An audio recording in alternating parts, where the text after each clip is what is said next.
আয়েশা সিদ্দিকা বলেন, আল্লাহর হাবিব আমার উরু মুবারকি মাথা মুবারকটা রেখেছেন। ও পৃথিবীর মানুষ, ইতিহাস দলিল প্রমাণ করে আমার নবী আপনার নবী দুনিয়াতে যাওয়ার সময় 3 বার একটা কথা বললেন। জোরে কোন কয়বার? 3 বার একটা কথা বললেন। 1 নম্বর কথা হলো আমার নবী বলেন সালাত সালাত সালাত, নামাজ নামাজ নামাজ। 3 বার নবী এই কথাটা বললেন আয়েশা রে, সালাত সালাত সালাত, নামাজ নামাজ নামাজ। এই জন্য আমার বন্ধুগণ আয়েশা সিদ্দিকা বলেন আমার নবী আমার মাথা আমার উরু মুবারকের ভিতরে যখন মাথা মুবারকটা রাখলেন, ওই মুহূর্তে নবী আমার ঘরের ভিতরে আজরাইল আসলেন। আজরাইল আয়েশা আমার নবী পাক সাল্লাল্লাহু আলাইহি সাল্লামের সিনা মুবারকের বরাবর হাত মুবারকটা রাখলেন। নাই নাই আমার নবী শরীয়তের পর্দার আড়াল হলো। ওই দিক দিয়া হযরতে উমর রাদিয়াল্লাহু তাআলা আনহুর কানের মধ্যে গেল। আল্লাহর হাবিব দুনিয়া থেকে বিদায় হয়ে গেছে।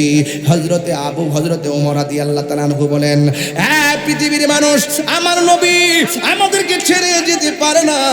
যে বলবি আমার নবী দুনিয়া থেকে বিদায় হয়ে গেছে, আমার তলোয়ারের আঘাত থেকে তোমরা কেউ রেহাই পাবে না। ওই মুহূর্তে হযরতে ওমর একেবারে গরম হয়ে গেলেন। তার পাশে ছিল হযরতে আবু বকর। মাথার মধ্যে হাত রাইখা কুরআন তেলাওয়াত যখন শুরু করলেন, ওমরের অশান্ত মন শান্ত হয়ে গেল। এ যুবক ভাইরা আমার নবী দুনিয়া থেকে শরীয়তের পর্দার আড়াল হয়ে যাওয়ার পর আমাদের মধ্যে অনেক মানুষ আছে যারা বলে আমাদের জানাজা যেমনে হয় নবীর জানাজার নামাজ নাকি এমনে হয়েছে, আমাদের গোসল যেমনে হয় নবীর গোসল নাকি এমন ভাবে হয়েছে। আমি বলবো না, আমরা যেইভাবে গোসল দেওয়া হয়, আমাদের শরীর থেকে পাঞ্জাবি থাকলে পাঞ্জাবি খুলে, কথা কোন ঠিক কিনা বলেন, আমাদের শরীর থেকে পাঞ্জাবি থাকলে পাঞ্জাবি খুলে ফেলবে, আর গেঞ্জি থাকলে গেঞ্জি খুলে ফেলবে। আমার নবী আপনার নবী রহমাতুল লিল আলামিনকেও কিন্তু গোসল দেওয়ানো হয়েছে। আয়েশা সিদ্দিকা রাদিয়াল্লাহু তাআলা আনহার ঘরের মধ্যে আমার নবীকে দাফন করা হবে। গোসলের আয়োজন হয়ে গেল। গোসলের আয়োজন হওয়ার পর ওই মুহূর্তে গোসলের দায়িত্ব কে পালন করছে জানেননি? যার জন্মটা খানায় কাবা ঘরের ভিতরে হয়েছে। একটু আগে দেখছেননি পোলাটা কেমনে মৌলা আলীর শান গাইছি, আমার কলিজাটা পাগলের মতো হয়ে গেছে। এত সুন্দর করে মৌলা আলীর কাবাত গাইল রে। হায়দারে কাররার মুশকিল কুশা আমার নবীর গোসলের দায়িত্ব কে পাইল? আমার নবীর গোসল মুবারক যিনি কাজটা সম্পন্ন করলেন তিনি হলো হযরতে মৌলা আলী রাদিয়াল্লাহু তাআলা আনহু। এখন বলবেন হুজুর ওনার সঙ্গে সহযোগিতা করছে কে? কয় সহযোগিতা করছে ফজল ইবনে আব্বাস। এরপরে জিজ্ঞাসা করলেন হুজুর তার সঙ্গে আর কে ছিল? ওনার সঙ্গে ছিল হযরতে আব্দুল্লাহ ইবনে আব্বাস রাদিয়াল্লাহু তাআলা আনহু। যখন ঘরের ভিতরে চতুর্দিকে কাপড়টা টানাইয়া গোসল করাইতে গেল, আমাদেরকে যেমন করে কাপড় খুইলা গোসল করায়, যেই মাত্র এমন ভাবে গোসল করাইতে গেল, ঘরের কোনা দিয়া একটা আওয়াজ আসছে, খবরদার আল্লাহর হাবিবের বডি মোবারক থেকে কাপড় খোলা যাবে না, আল্লাহর হাবিবের বডি মোবারক থেকে কাপড় খুলে গোসল করানো যাবে না। এবার আমার নবীর উপরে এমন ভাবে পানি ছিটা দিলেন। ছিটা দেওয়ার পরে আমার নবীর গোসলের কাজ সম্পন্ন করলেন। হ্যাঁ যুবক ভাইয়েরা, এখন বলবেন হুজুর আমার নবীর গোসল হলো, আমার নবীর জানাজার নামাজটা কেমন হলো? আয়েশা সিদ্দিকার ঘরের ভিতরে আমার নবীর দেহ মুবারক। ইন দি মিন টাইমে আমার নবীর কোনো জানাজা হয় নাই। সর্বপ্রথম আউস গোত্রের মানুষগুলা ভিতরে ঢুকলো, বনু হাসিম গোত্রের লোক যখন ভিতরে ঢুকলো তারা বের হয়ে গেল।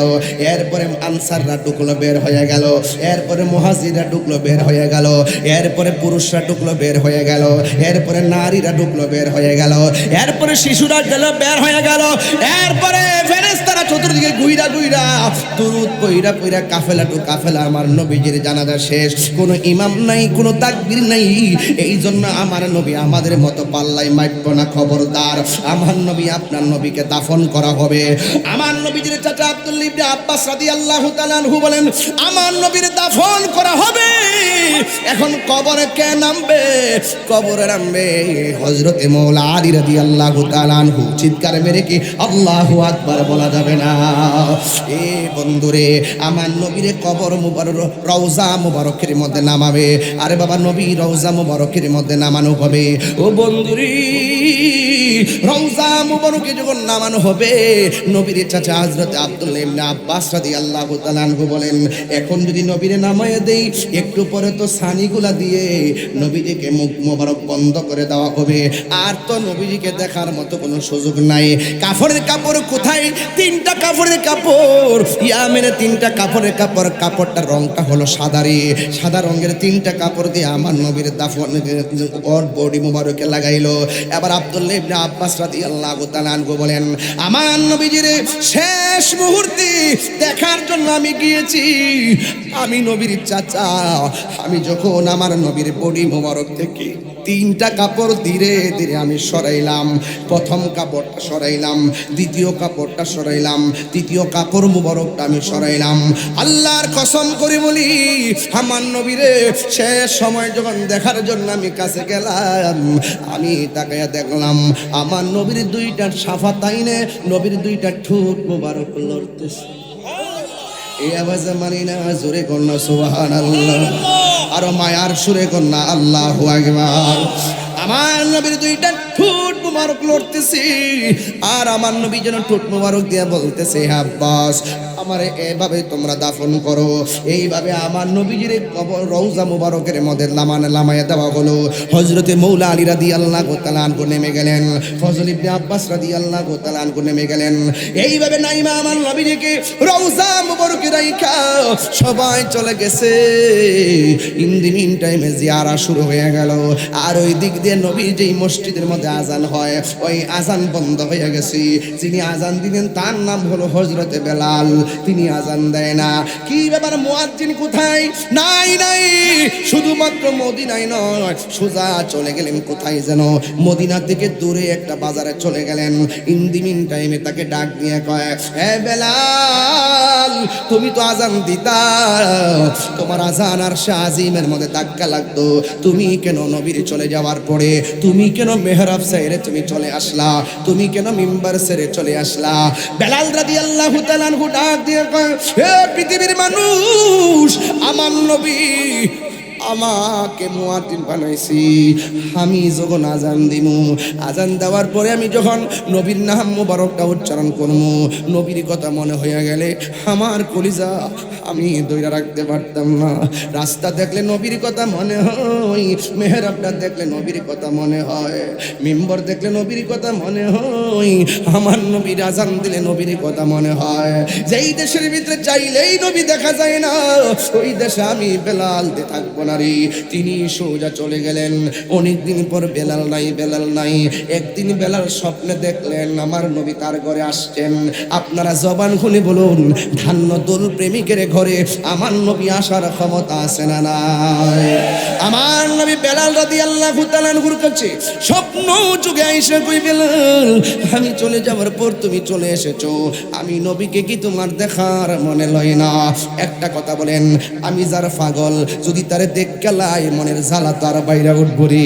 বেলাল কয়, এতদিন আমার নবীরে দেখি নাই, আমার নবী আমার আয়েশাকে খবর লওয়ার জন্য ঘুম থেকে ওইটা আর বাজারে নাই, সোজা দৌড় মারছে মসজিদের নববীর দিকে। ওই মসজিদে নববী যেখানে নামাজ পড়াই, এটার পাশেই হলো আম্মি জান আয়েশা সিদ্দিকা রাদিয়াল্লাহু তাআলা আনহার হুজরা মুবারক। ওই হুজরা মুবারকে নবী রওজা মুবারক। এবার বেলাল রাদিয়াল্লাহু তাআলা আনহু মুখটা বন্ধ কইরা তিনি মসজিদে নববীতে আসলেন। এলাকার মানুষগুলো ডাক দিয়া কই, কি ব্যাপার, আপনি কে গো, আপনার মুখ কেন বন্ধ, মুখটা খোলেন না? বেলাল রাদিয়াল্লাহু তাআলা আনহু বলেন, আমি হলাম মুসাফির, আমারে ডিস্টার্ব করো না, আমি এসেছি চলে যাব। কয়, না না, তোমার মুখ খুলো, এমন ভাবে তো কেউ এখানে আসে না। এবার মুখটা খুললেন, খোলার পরে ছোট ছোট বাচ্চা থেকে শুরু করে সবাই বলতেছে, তোরা কই রে, ও মদিনার মানুষ, তোরা কই? হায় হায়, আজানের পাখি ধরা পড়ছি। এবার দুইটা বাঘ হয়ে গেল মদিনার মানুষ। এক বাঘ ডাক দিয়ে কই বেলাল তোমাকে যাইতে দিব না। বেলাল বলে আমাকে আটকায় রাখো না। এবার আরেক দল লোক বলতেছে তুমি চলে গেলে তো ভাই ধরে রাখতে পারবো না, তবে যাওয়ার আগে একবার ওই মেহরাব মিম্বারের দ্বারাই আজানটা দিয়ে দাও। বেলাল রাদিয়াল্লাহু তাআলা আনহু বলেন মদিনাবাসী আজানের কথা আমারে কইও না, নবীর নামটা নিলে নাম মুবারকটা নিলে তাইলে আমি কেমনে সহ্য করবো, আমি আর পারবো না, ওই মিম্বারে আমি দাঁড়াইতে পারবো না। এবার সবাই ডাক দিয়ে কয় বেলাল তুমি তাহলে থাকো। বেলাল বলে আমি থাকবো না। বেলাল তুমি আজান দাও, কয় না আমি আজান দিব না। এবার একজন তৃতীয় পক্ষ আসলেন, আয়েশা ডাক দিয়ে কয় তোমরা বলছো আজান দেওয়ার জন্য আর তারা বলছে থাকার জন্য। বেলাল আজানও দিবে না, থাকতেও পারবে না, যারাকে ধরে রাখা যাবে না। এই বেলালকে যদি মদিনায় রাখতে হয়, এই বেলালকে যদি মদিনার মিম্বারে আজান দামাইতে হয়, তাইলে মদিনার মধ্যে দুইটা নূরের পুতুল আছে। একজনের নাম হলো ইমামে হাসান, আরেকজনের নাম হলো ইমামে হুসাইন। এই দুইজন যদি বলে তিনি না করতে পারবে না। এ বন্ধু, এবার ইমাম হাসান হুসাইন আসলেন, আয়েশা বেলালের সামনে দাঁড়াইলেন। বেলাল রাদিয়াল্লাহু তাআলা আনহুকে ডাক দিয়ে কয় ও বেলাল ওই আজানটা দেওয়া যাবে নি গো, যে আজানে আকাশটা ফর্সা হয়েছিল, যে আজান আরশে আজিমের মধ্যে ধাক্কা লাগছিল। এবার বেলাল রাদিয়াল্লাহু তাআলা আনহু অন্যান্যরে যেইভাবে বলে আমি থাকবো না, অন্যান্যকে যেইভাবে বলছে আজান দিতে পারবো না, কিন্তু হাসান হুসাইনকে এমন ভাবে আর বলতে পারে নাই। কেন জানেননি? আমার নবী বলছেন মান আহাব্বাল হাসান ওয়াল হুসাইন ফাকাদ আহাব্বানি ওয়া মান আবগাদাহুমা ফাকাদ আবগাদানি। যে আমার হাসান হুসাইনকে কষ্ট দিবে সে যেন আমি নবীরে কষ্ট দিল। বেলাল রাদিয়াল্লাহু তাআলা আনহু মনে মনে কয় এখন যদি আমি না করি আজান দিব না, তাইলে আমার হাসান হুসাইন কষ্ট পাবে। হাসান হুসাইন কষ্ট পেলে আমার নবী কষ্ট পাবে। নবী যদি কষ্ট পায় আমি বেলালের মুয়াজ্জিনগিরি শেষ হয়ে যাবে। এবার বেলাল রাদিয়াল্লাহু তাআলা আনহু আজানের জন্য তিনি রাজি হয়ে গেলেন। সুন্দর করে ওযু করলেন, এলাকার মধ্যে এলান হয়ে গেল বেলালে আজান দিব। মহিলারা লাইন ধরছে, পুরুষে লাইন ধরছে, ছোট ছোট বাচ্চারা লাইন ধরেছে। বেলাল আজান দিব, ছোট ছোট বাচ্চারা আমার নবী রওজা মুবারকের পারে যায় বসে আছে। এবার মুরব্বীরা ডাক দিয়ে কয় ছোট ছোট বাচ্চারা বেলাল আজান দিব মিম্বারে, তোমরা নবী রওজা মুবারকে কেন গিয়ে হাজির হইলা? ছোট ছোট বাচ্চাগুলা ডাক দিয়ে কয় আমরা মনে মনে ভাবতেছি বেলাল নবী চলে যাওয়ার পরে চলে গেছি, নবীজি দুনিয়া থেকে পর্দার আড়াল হওয়ার পরে চলে গেছি। আমরার মন বলতেছে বেলাল যখন আজান দিব আমরা নবী রওজা মুবারকের পারে কেন বসছি জানোনি? আমরার মন বলতেছে বেলাল যখন আজান দিব আমার নবী রওজা মুবারক থেকে বেরিয়ে আসবে, এই জন্য নবী রওজা মুবারকের কাছে বসছি। এবার ছোট বাচ্চারা ওখানে, মহিলারা পর্দার আড়ালে, অনেকগুলো মানুষ আপনাদের মতো এইভাবে অপেক্ষা করতেছে। বেলাল রাদিয়াল্লাহু তাআলা আনহু সুন্দর করে ওযু কইরা যখন মেহরাবে মিম্বারের মধ্যে দাঁড়াইয়া আজান দিবি, আজান দেওয়া শুরু হয়ে গেল। সবার কণ্ঠের মধ্যে একটাই কথা, উঠো না কেন, উঠো না কেন। তাই তো বাংলার কবির ভাষায় এইভাবে বেশি এসেছে, উঠো বিল্লাল মিনারাতে সময় বয়ে যায়, আজান দাও গো মধুর সুরে শোনবার মনে চাই, আজান দাও গো মধুর সুরে শুনবার মনে চাই। ধরব লোকের কথা মতে উঠে বিল্লাল মিনারাতে, সর্ব লোকের কথা মতে উঠে বিল্লাল মিনারাতে। এমন একজন নবীর পাগল খুঁজে পাওয়া দায়,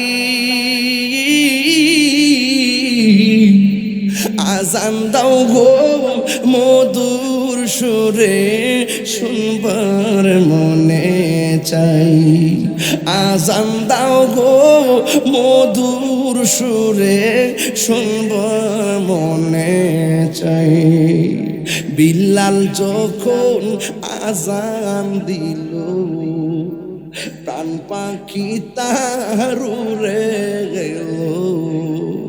নবীজির নাম বলার পরে বিল্লাল পড়ে যাই।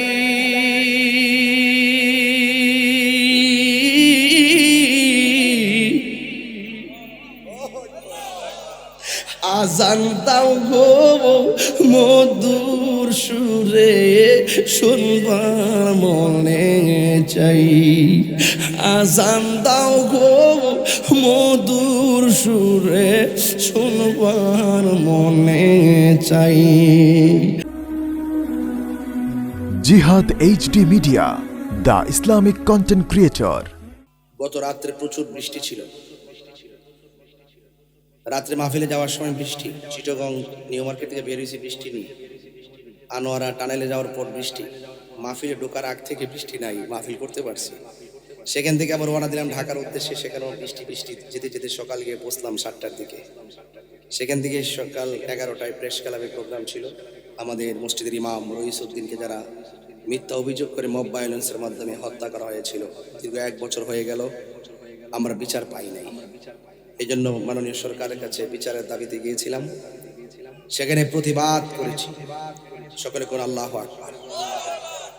এই সুন্নিয়তের বিশাল একজন হাস্তি ছিলেন আল্লামা শহীদ ফারুকী রহমাতুল্লাহ আলাইহি। কথা কোন ঠিক না বেঠিক? নার বিচারকে আমরা পাইছি, আর কথা কোন পাইছি? সেখানে প্রেস ক্লাব থেকে প্রোগ্রাম শেষ করে স্বরাষ্ট্র মন্ত্রণালয়ে গেলাম। সেখানে স্বরাষ্ট্রমন্ত্রী মহোদয়ের সাথে কথা বললাম, স্মারকলিপি জমা দিলাম, কথা বলে দেখা করে সোজা এখানে এসেছি। প্রধানমন্ত্রীর কাছে যাওয়ার কথা ছিল, তিনি যশোরে চলে গেছেন, তা আমাদের স্মারকলিপিটা রিসিভ করানো হয়েছে। তো যাই হোক, সুন্নিয়তের জন্য, দেশের শান্তির জন্য, দেশের মানুষের কল্যাণের জন্য শুধু যে ওয়াজ করি আর বসে থেকে এরকম না, দার্থহীন কণ্ঠে জীবন বাজি রেখে দেশটাকে বাঁচাতে হবে, দেশের মানুষের পক্ষে কথা বলতে হবে। অনেকের মুখে দেশের কথা আছে, অন্তরে দেশপ্রেম নাই। কথা বলেন ঠিক না ভাই? এই জন্য আমাদেরকে পাহারা দিয়ে রাখতে হবে। এই জন্য দেশের পক্ষে যারা, দেশের মানুষের কল্যাণে যারা কথা বলে, সম্প্রীতির জন্য যারা কথা বলে, তাদের পক্ষে আমরা আছি না নাই? জসিম ভাই খুব ভালো মানুষ, অনেক আগে থেকে আমরা মাঠে কথা বলতেছি, কাজ করতেছিলাম, আল্লাহ পাক দয়া করেছেন, তিনি প্রতিনিধি হয়েছেন। তবে এতটুকু বলতে চাই, এই পৃথিবী থাকার জায়গা, কেউ আগে যাবে, কেউ দিনে যাবে, কেউ দেশে, এটাই বাস্তবতা।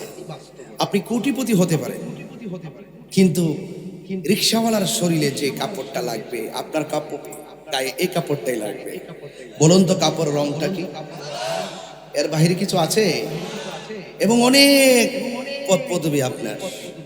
এই যে হাজার হাজার মানুষ বসে আছে, ওয়াজ শুনতেছে, কিন্তু একটা রাস্তার মানুষ মারা গেলে তাকে যে ঘরটাতে শোয়ানো হবে, একজন, এই যে আমাদের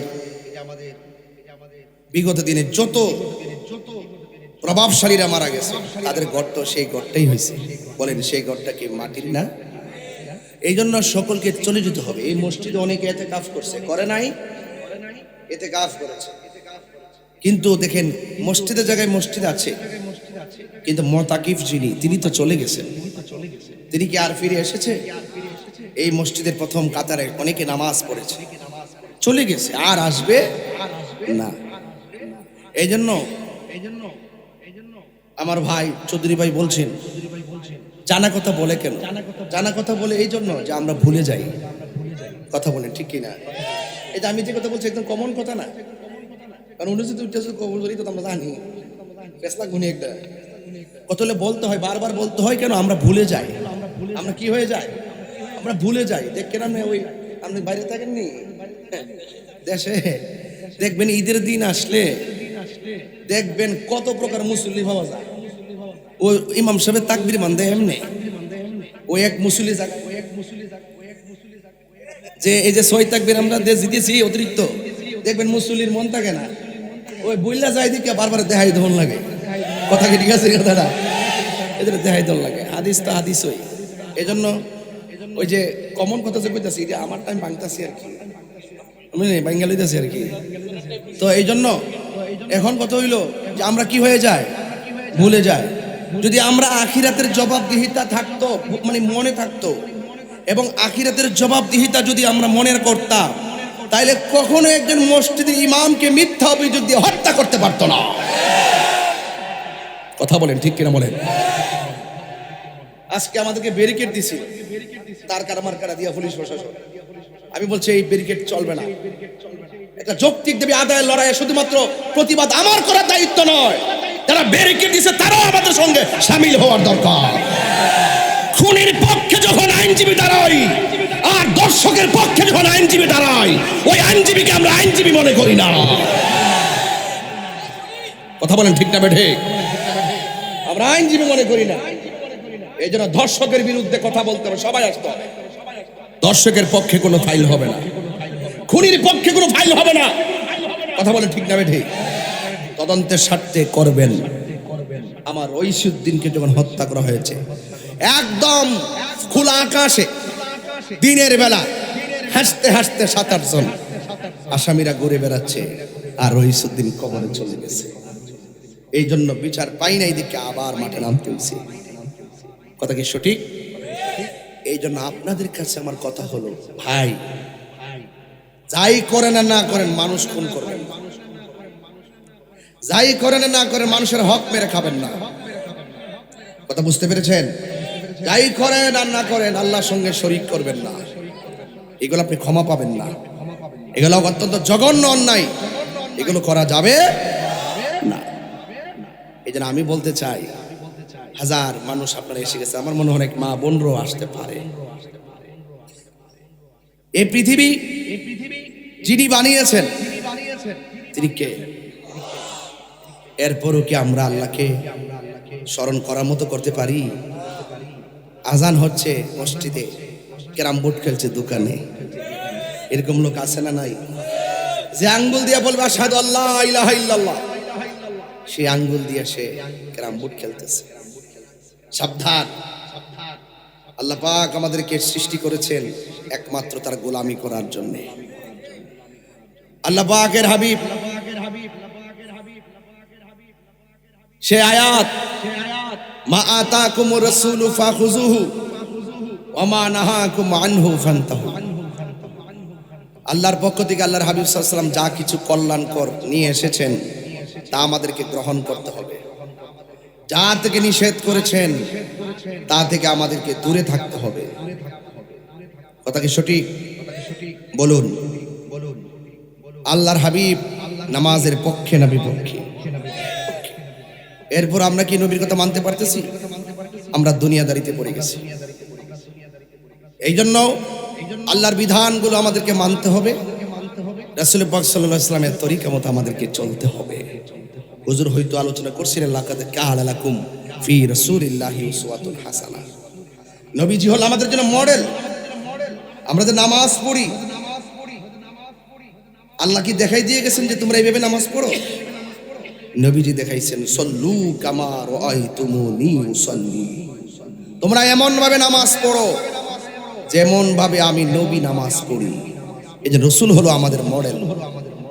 এই জন্য একমাত্র মুক্তির পথ রাসূল পাকের মহব্বত। কথা কোন ঠিক কিনা? এই জন্য আল্লাহ রাব্বুল আলামিন আমাদেরকে পৃথিবীর মধ্যে পাঠিয়েছেন একমাত্র আল্লাহর গোলামি করার জন্য। আমরা আল্লাহর ইবাদত করি, আমরা আল্লাহ ছাড়া কাউকে সেজদা করি না। আমাদের দেশে অনেক মানুষ আছে আমাদেরকে অপবাদ দেয়। কি অপবাদ দেয়? যে আমরা সেজদা করি, মাজারে গিয়ে সেজদা করি। আসলে কি সেজদা করি? মাজারে গিয়ে সেজদা করি না, জিয়ারত করি। এক শ্রেণীর বট বাহিনী আছে এই বাংলাদেশে, এরা দেখবেন চোখের পলকে আপনাকে টার্গেট করলে এমন অপপ্রচার করবে আপনাকে মাটির সঙ্গে মিশাই দিবে। কথা কোন ঠিক না বেটি? এগুলো বট বাহিনী বলে আমি তাদের, বুঝতে পেরেছেন? আজকে অনেক কথা বলে আসছি, ওগুলা মনে করেন লুঙ্গির তলে থাকে চা বিস্কিট খাইব, সুযোগ পাইলে দেখবেন আপনারে জায়গা মতো ফাটাই দিব। এদের পরিচয় মুখে একটা অন্তর আরেকটা। এরকম লোক আছে না নাই? এগুলো মুনাফিক। এরকম দিনমুখী নীতি অবলম্বন করা যাবে।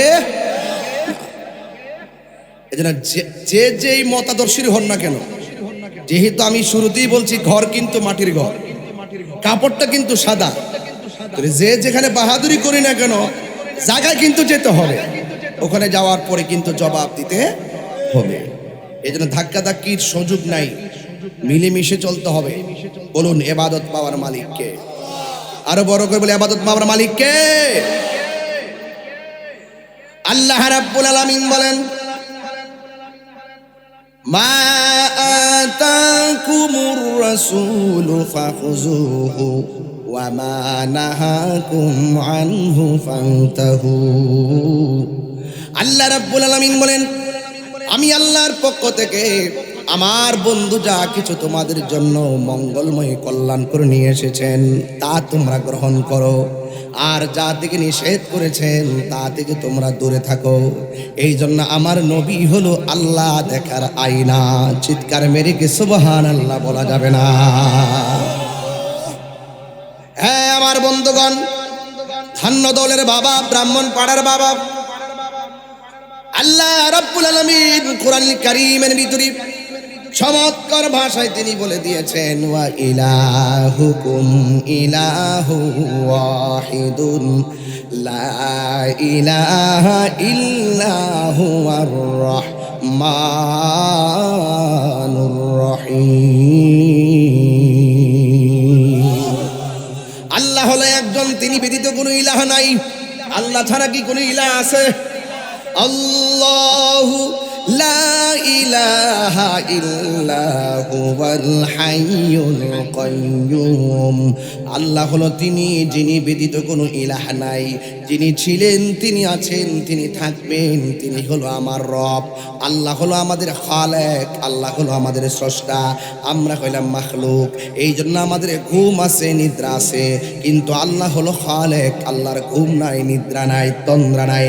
আল্লাহ রাব্বুল আলামিন কোরআনে বলছেন, লা তাখুযুহু সিনাতুন ওয়ালা নাউম। আল্লাহর কোনো তন্দ্রা নাই, আল্লাহর কোনো নিদ্রা নাই।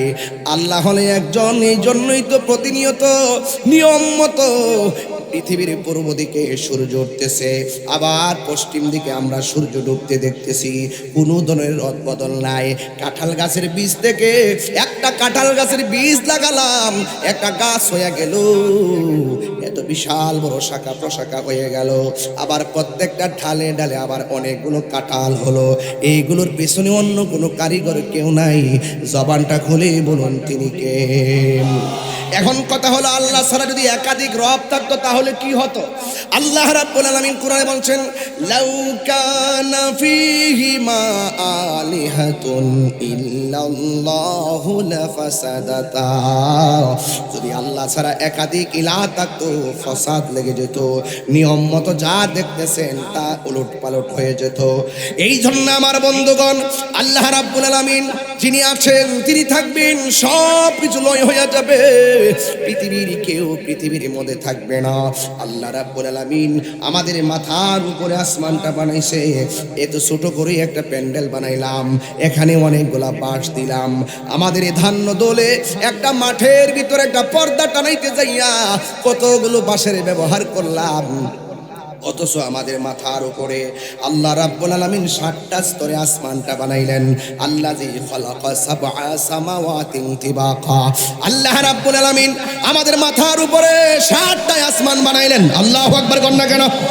7 আসমান বানাইছে। একটা আসমান থেকে আরেকটা আসমানে যাইতে 500 বছর রাস্তা। একটা আসমান বানাইছে আল্লাহ পাথর দিয়া, আরেকটা আসমান বানাইছে লোহা দিয়া, আরেকটা আসমান বানাইছে স্বর্ণ দিয়া, আরেকটা বানাইছে ইয়াকুত পাথর দিয়া, আরেকটা বানাইছে জমরুদ দিয়া। এমন ভাবে 7টা আসমান বানাইলো। এত ভারী আসমান আল্লাহ মাথার উপরে বানায়া রাখলো রে। আমার আল্লাহর কোরআন সাক্ষী দেয়, আমি আল্লাহ স্তরে স্তরে আসমানটা বানাইলাম। আমার পৃথিবীর মানুষে, অথচ তাকায়া দেখেন না, ছোট একটা প্যান্ডেল, এই প্যান্ডেলের ভিতরে কতগুলা বাঁশ লাগাইলাম, কিন্তু আমাদের মাথার উপরে এত বড় আসমান, একটা খুঁটি ব্যবহার আল্লাহ করে নাই। আপনারা বলুন, খুঁটিহীন আকাশটারে বানাইছে কে? আরো বড় করে বলো, বানাইছে কে? এই জন্য আল্লাহকে চিনতে গেলে অনেক অনেক দূর যাওয়া লাগে না। আল্লাহকে নিজের দিকে তাকাইলেই তো আল্লাহকে চিনতে পারেন। আল্লাহ রাব্বুল আলামিন বলে, বান্দারি আমি আল্লাহ তোর চেহারাটা আমার হাত দিয়া বানাইছি, আমি আল্লাহ এই জায়গাটা বানাইছি আমার হাত দিয়া। তাকাইয়া দেখেন চৌধুরী ভাই বসা, আমার ভাই খোকন ভাই বসা, একজনের চেহারা দিকে তাকাইয়া দেখুন এক একজন এক একটা কালার, এক একজনের ডিজাইন এক এক রকম।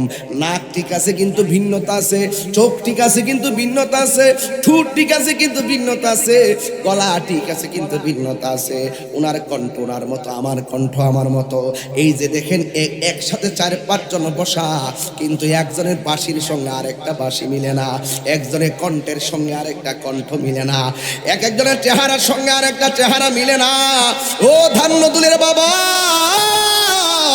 এই চেহারা ডিজাইনার কে? সবই তো বুঝি, শুধুমাত্র শুকরিয়া আদায় করতে জানি না। এই জন্য আল্লাহ বলেন, ওয়ায়াতাফাক্কারুনা ফি খালকিস সামাওয়াতি ওয়াল আরদ, আসমান এবং জমিনে যা কিছু আছে তা নিয়ে তোমরা আমি আল্লাহকে গবেষণা করো। এই জন্য আল্লাহকে খুঁজে পাওয়া যাবে। আল্লাহ বলে, বান্দারি আমি আল্লাহ তোরে 12 মায়া করে বানাইলাম, এই জায়গার ভিতরে একটা কপাল দিলাম, এই কপালটারে জমিনে লাগাবি, আমি আল্লাহ রাব্বুল আলামিন তোকে বান্দা থেকে বন্ধু বানাইয়া নিমু।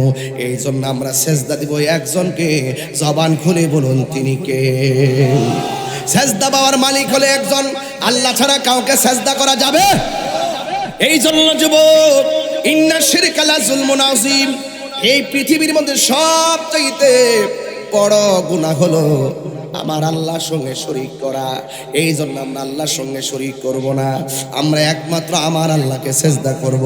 আল্লাহ রাব্বুল আলামিন কোরআনের মধ্যে বলে দিয়েছেন, ওয়া মা খালাকুতুল জিন্না ওয়াল ইনসা ইল্লা লিয়াবুদুন, আমি আল্লাহ মানুষ এবং জিন জাতিকে বানাইছি একমাত্র আমি আল্লাহর গোলামি করার জন্য, ইবাদত করব আবার আল্লাহর সন্তুষ্টির জন্য, নামাজ পড়বো আল্লাহর সন্তুষ্টির জন্য, রোজা রাখবো আল্লাহর সন্তুষ্টির জন্য, হজ করবো আল্লাহর সন্তুষ্টির জন্য। এই জন্য যুগে যুগে প্রত্যেকটা উম্মতের হেদায়েতের জন্য এক একজন নবী আল্লাহ দুনিয়াতে পাঠাইছে। আদম নবীর আমলে আদম নবীর উম্মতের জন্য আদম নবীকে, ইব্রাহিম নবীকে পাঠালো, ইউসুফ নবীকে পাঠালো, জাকারিয়া নবীকে পাঠালো, ইয়াহিয়া নবীকে পাঠালো, সুলাইমান পয়গম্বরকে পাঠালো।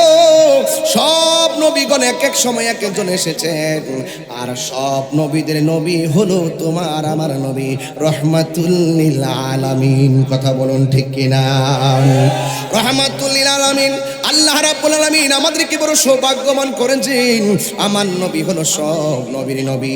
আসমান রুহি পর সব নবী রহ গয়ে, আরশে আজম পে পৌঁছা হামারা নবী। সব নবীগণ 7 আসমান পর্যন্ত সীমাবদ্ধ, আর আমার নবী আরশে আজিমে আমার আল্লাহর সঙ্গে দিদারে গিয়ে আমার আল্লাহকে সচক্ষু মুবারকে দেখেছে। আমার নবীর চক্ষু মুবারক থেকে আমার আল্লাহ গোপন না। এই জন্য যুবক ও মুরব্বী বাবারা, জীবনের সব সময়টাই তো চলে গেল, আর কতদিন আমরা বাঁচবো? এই জন্য আল্লাহ রাব্বুল আলামিন যা বলছে করো তা করা লাগবে, যা বলছে করো না করা লাগবে না, করা যাবে না। এই জন্য আমার নবী হলো আল্লাহর পক্ষ থেকে যা সিলেবাসটা নিয়ে এসেছেন, একটা সংবিধানের মধ্যে constitution, the holy Quran is the constitution of human life. এই কোরআনটা হলো মানব জাতির জন্য সংবিধান। এই কোরআনের কথাগুলো আল্লাহর হাবিব বলতে চাইয়া নিজের বডি মুবারকের মধ্যে রক্ত জড়াইছে। কথা বলেন ঠিক না বেঠিক? যদি একটু তায়েফের জমিনে তাকান, তায়েফের তাকরা তাকরা যুবকগুলো, যেই নবীর বডি মুবারকে মশা মাছি বসে নাই, যেই নবীর বডি মুবারকে, কপাল মুবারকে, মাথা মুবারকে, সের মুবারকে মশা মাছি বসে নাই, ওই বডি মুবারকের মধ্যে ওই তায়েফের জমিনে তাকরা তাকরা যুবকগুলো আমার নবীরে পাথর মারলো। এমন পাথর মারলো রে হ্যাঁ আমার ধান্য দোলের বাবা, এমন পাথর আমার নবীরে বড় বড় পাথর মারলো। মুরব্বীরা না রে, তাগড়া তাগড়া যুবকগুলো আমার নবীরে পাথর মারলো। আর আমার নবীর পিঠ মুবারকটা রক্ত মুবারকে বাসতেছে। জিবরাইল সাল্লাম আসমান থেকে নেমে ডাক দিয়ে কয়, আল্লাহ ও ইয়া রাসূলুল্লাহ, ইয়া হাবিবাল্লাহ, নবী গো, ও মায়ার নবী, দয়ার নবী, আপনি তো সফিউল্লাহ নয়, আপনি তো নাজিউল্লাহ নয়, আপনি তো খলিফাতুল্লাহ নন, আপনি তো রুহুল্লাহ নন, আপনি তো খলিফাতুল্লাহ নন, নাজিউল্লাহ নন, কালিমুল্লাহ নন। ইয়া রাসূলুল্লাহ নবী গো, আপনি তো হাবিবুল্লাহ, আপনাকে এমন ভাবে পাথর মারতেছে আমি জিবরাইলের সহ্য হই না। ইয়া রাসূলুল্লাহ মেহেরবানি করে একটা বার আমাকে অনুমতি দেন, তায়েফের বড় বড় পাথরগুলা হাতের মধ্যে লইয়া কাফের গুলারে মাটির সঙ্গে মিশাইয়া ফেলি। আল্লাহর হাবিব ডাক দিয়া গো, জিবরাইল তুমি যদি তাদেরকে মাটির সঙ্গে মিশাইয়া ফেলো তাইলে আমি কালিমার দাওয়াত আমি কাকে দিব? সাহাবায়ে কেরাম নবীর পিছনে পিছনে ছিল রে। আমার নবী আপনার নবীর যেই জায়গার মধ্যে দাঁড়ানোর পর পাথর দিয়ে আঘাতপ্রাপ্ত হলো, ওই পাথরটা আমি দেখে এসেছি। ওই পাথরের মধ্যে আমার নবী হেলান দিয়া বসছিলেন। আমার নবীর পিঠ মুবারকের যে রক্ত মুবারক ওই পাথরের মধ্যে লাগানো ছিল, আমি দেখেছি নবীর রক্ত মুবারক গুলো পাথরের মধ্যে লেগে আছে। আমি বাংলাদেশের পাগল, নবীর গান গাই, নবীর শান গাই।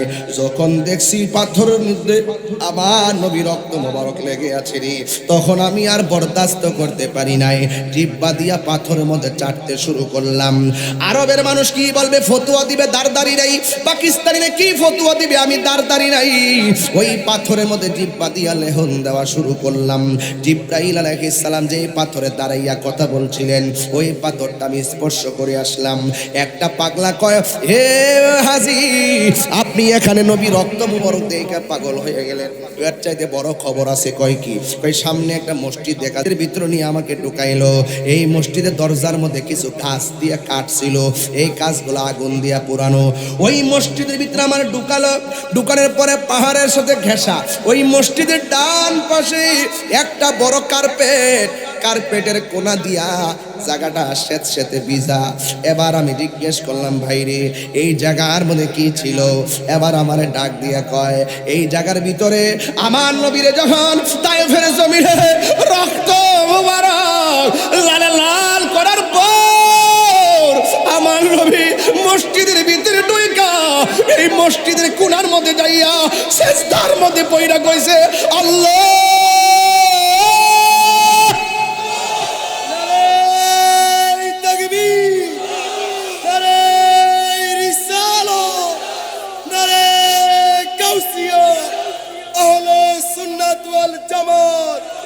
আল্লামা পীর মুফতি গিয়াসউদ্দিন আত-তাহিরি সাহেব। ও আল্লাহ, আমাকে তারা রক্তাক্ত করলো, আমি কৈফিয়ত করি না, কিন্তু মসজিদে সেজদায় মাথা মুবারকটা লাগাইলাম, চোখের পানি জড়াইলাম। আল্লাহ, আমার চোখের পানির বদলতে আমার উম্মতের মাফ করে দাও। ওই হাজী ডাক দিয়া কয়, এই জায়গাটা সেই জায়গা, নবীর পাথর মুবারকের আঘাত লইয়া এখানে নামাজ পইরা নবী সেজদায় পইরা চোখের পানি ফেলে ফেলে উম্মতের জন্য কান্না করেছিল। এখনো কার্পেটটা উল্টাইলাম, দেখলাম সব মসজিদ একদম শুকনা, শুধুমাত্র ওই কোনা দিয়া স্যাঁতস্যাঁতে পানি এখনো উঠতেছে, এখনো ভিজা। আমার নবী যেই জায়গার মধ্যে চোখের পানি মোবারক ছাড়লেন রে আব্বা, ওই জায়গাটা গিয়ে দেখলাম এখনো ভিজা, এখনো ভিজা, এখনো ভিজা। তায়েফে গেলে দেখতে পারবেন। এরপর আমি বাঙালি পাগল, আমার কাছে তো মন ভরে না, আমি কি করছি জানেননি? পায়ের ফাঁক দিয়ে আমার মাথাটা ঢুকাইয়া নবীর চোখে মুবারকের পানি মুবারক নাকি এখানে পড়ছে, বালুগুলা পড়ে আছে, মাটিগুলা পড়ে আছে। আমি আমার জিহ্বা দিয়া ওই জায়গাটা চাটতে শুরু করলাম, হাতের মধ্যে বালু সহ পানিটা লাগাইয়া চেহারার মধ্যে মালিশ করলাম, গলার মধ্যে মালিশ করে কইলাম, ইয়া রাসূলুল্লাহ, আমি বাংলাদেশে আপনার পাগলদের সামনে আমি পাগলামি করি গো নবী, এই গলাবাজি করি, এই গলা দিয়ে আপনার শান যখন আমি গায়, মানুষগুলো আপনারা দেখে নাই, আপনার কাছে আসে নাই, না আইসেই চোখের পানি ফালায়া ফালায়া কান্দে। ইয়া রাসূলুল্লাহ নবী গো, তাদের পক্ষ থেকে সালামটা আপনি মেহেরবানি করে গ্রহণ করুন। বন্ধু, আমি যখন জিহ্বাটা লাগাইছি, জীবনে নাকের ভিতরে কত গ্রাণ আমি লাগাইলাম, এত সুন্দর গ্রান আমার নাকের মধ্যে কোনো নীল লাগে নাই। এই জন্য আমার যুবক, আমি ওই কথাটা বলতে চেয়েছিলাম, এই যে কোরআনের কথা বলতে যাইয়া আমার নবীর বডি মুবারক থেকে রক্ত মুবারক জড়াইছে। আমার নবী, আপনার নবী এই হকের কথা বলতে যাইয়া নিজের দন্ত মুবারক ভেঙেছে। আল্লাহু আকবার কর না কেন? ও পৃথিবীর মানুষ, আমার নবী, আপনার নবী হক কথা বলতে যাইয়া মক্কা থেকে মদিনায় হিজরত করা লাগছে। আমার নবীর মাথা মুবারকের হেলমেট ভাঙ্গা ভিতরে ঢুইকা গেছে, এরপর আমার নবী দাওয়াত বন্ধ করে নাই। এই জন্য আমার যুবক ভাইরা, আরে খানকার মধ্যে বসে বসে তসবিহ জপার নাম ও ইসলাম, মাঝে মাঝে শরীর থেকে রক্ত জড়াইবার নাম ও ইসলাম। আর জোরে কোনা ঠিক কিনা? খেয়ে না খেয়ে দিনই প্রচারের কাজে নিজেকে দিয়েছ বিলিয়ে, তাই ফেরে কাফেরেরা চিনল না আলো, দুষ্ট ছেলেদের পিছু দিল লেলিয়ে। খেয়ে না খেয়ে দিনই প্রচারের কাজে নিজেকে দিয়েছ বিলিয়ে, তাই ফেরে কাফেরেরা চিনল না আলো, দুষ্ট ছেলেদের পিছু দিল লেলিয়ে। পাথরের আঘাতে ক্ষত বিক্ষত হয়ে সারা শরীর থেকে রক্ত ঝরে। হে রাসূল, তোমাকে ভুলে আমি কেমন করে, সবাই বলেন হে রাসূল মি কেমন করে, সবাই বলতে হবে। হাজারো ব্যথা বেদনার পরে ফিরে আসি আপন ঘরে, দিনের আলো তুমি ছড়িয়ে দিতে চলে গেছো মদিনায় মক্কা ছেড়ে। হে রাসূল, তোমাকে ভুলে আমি কেমন করে। হে রাসূল, তোমাকে ভুলে আমি কেমন করে। একটা জবানও বন্ধ রাখবেন না, মহব্বতে মায়ার সুরে বলুন সুবহানাল্লাহ। আমি বলতে চেয়েছি, এই হকের কথা বলতে চাই, আমার নবীর বডি মুবারক থেকে রক্ত মুবারক জড়ালো। এখনো যদি কেউ নবীর বিরুদ্ধে গালি দেয়,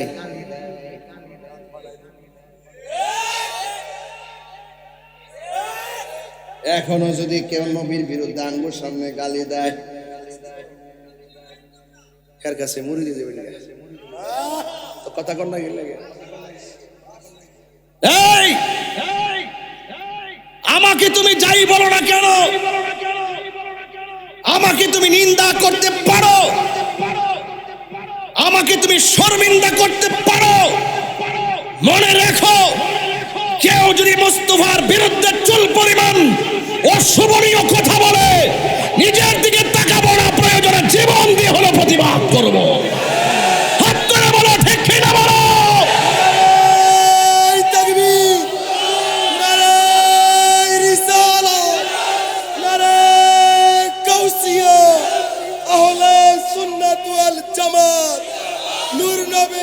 দুশ্মনেরা, ওলি আল্লাহর দুশ্মনেরা, আঙ্গ দেশে বহুত লোক আছে নবীর শেষ নবী মানে না। নাউজুবিল্লাহ, মনে সে নাউজুবিল্লাহ বলে টাকা লাগবে, আর জোরে বলেন নাউজুবিল্লাহ। ইমান খুললে কো নাউজুবিল্লাহ। নবীর পরে কি আর নবী আসবে? আমার নবীর পরে কি নবী আছে? যদি কেউ নবীর পরে নবী দাবি করে, এর থুতা আমরার জুতা। এই কথার সাথে কারা কারা একমত? হাত তোলেন। 71 সিগিল লেগা 2 হাত সোজা করেন। চেয়ারম্যান সাহেব তুলে দিয়েছে 2 হাত, এরা তুলে 1 হাত। চিন্তা করে দেখেন না, আওয়াজ করে আল্লাহু আকবার কর।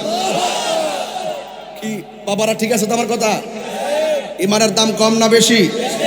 আর যদি ইমানের দাম কম না বেশি? নবীর পরে নবী নাই সংসদে, বলে নবীর পরে নবী নাই সংসদে। এই কথাগুলো তো আমরা চাইতে পারলে বলতে পারতাম ভালো করে, ঠিক কিনা বেটি? আপনারা কি মনে করছেন আমি হারছিলাম? হ্যাঁ, সারা দেশই তো জানে। আজকে ঢাকা গেছি সবাই কুদিক, আমরা তো বাস করছিলাম, অসুবিধা নাই। যাকে ঠকানো হয় সে কিছু কষ্ট পায়, কিন্তু যে ঠকায় সে কিন্তু সারা জীবন কষ্ট পায়। আমার কি কোনো অভাব আছে? আমি যেদিন নির্বাচন শেষ পরের দিন থেকে মাহফিল শুরু করছি, এখনো পর্যন্ত মাহফিলে আছি। মানুষকে আপনি যে নির্বাচন করছেন, এত পেরেশানি করছেন, এত এত কষ্ট করছেন, আবার পরের দিনকে আপনি মাহফিল করছেন। আমি বলছি মাহফিল আমার ইমানি চেতনার জায়গা। কথা কোন ঠিক না বেটি? সুন্নিরা কি দুই না এক? আরো যে দুই না এক, এক থাকবেন, মিলেমিশে থাকবেন। যদি কেউ সমাধান না বুঝে বুঝাইবেন, বলবেন যে একমাত্র সুন্নিয়তের পথ শান্তির পথ, কারণ তাদের মধ্যে মুনাফিকি, আরো যেটা মুনাফিকি। তাহলে এখন বলেন নবীর পরে নবী আছে যদি কেউ দাবি করে, এই দেশে আছে তো, এই দেশে এমন লোক আছে যাদের কাছে বহুত কোটিপতিরা মুরিদ।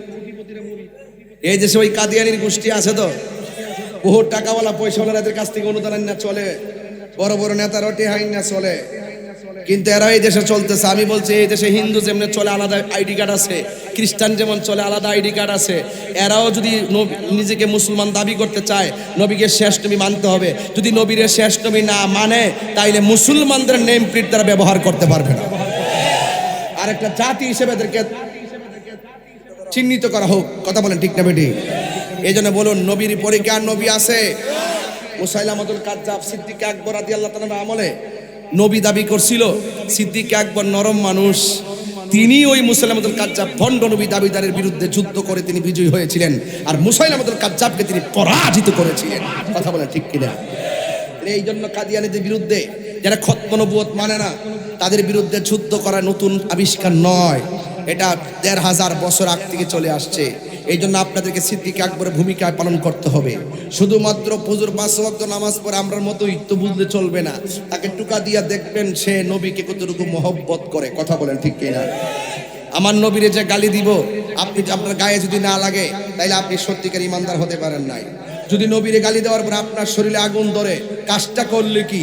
যদি আপনার ভিতরে চেতনা জাগ্রত হয়, তাহলে বুঝতে হবে যে আপনার ভিতরে ঈমান তাজা আছে।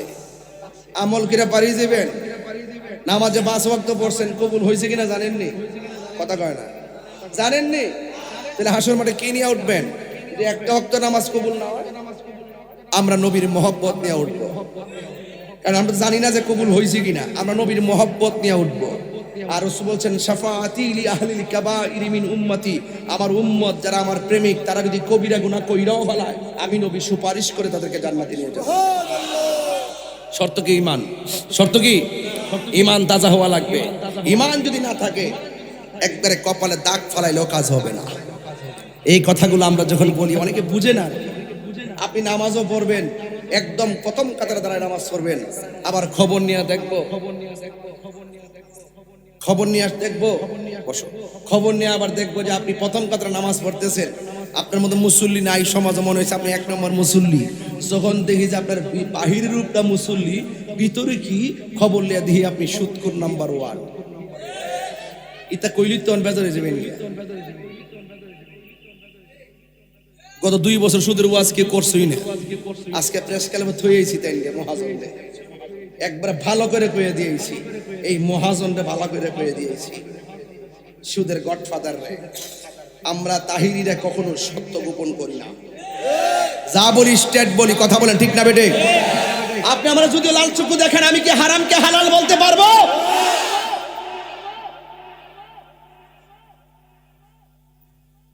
কি দেখো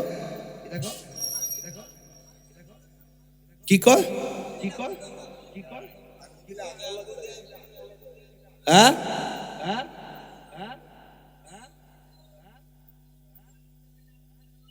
আঙ্গুল দেয় লাগবো এইটা না কোথা। আমি মনে লন্ডন বুঝাই বুঝছি বেড়া, বাংলা কথা বুঝতে পারতাছি না। সুরে সুর কই দিব, সুদকুরে সুদকুর কই দিব, মুনাফিকরে মুনাফিক কই দিব, ঘুষখোরে ঘুষখোর কই দিব, দুর্নীতিবাজে দুর্নীতিবাজ বলতে হবে, নবীর দুশমনকে দুশমন বলতে হবে, ওলি আল্লাহর দুশমনকে দুশমন বলতে হবে, নাফরমানকে নাফরমান বলতে হবে। হাত করে বলো ঠিক কি না বলো।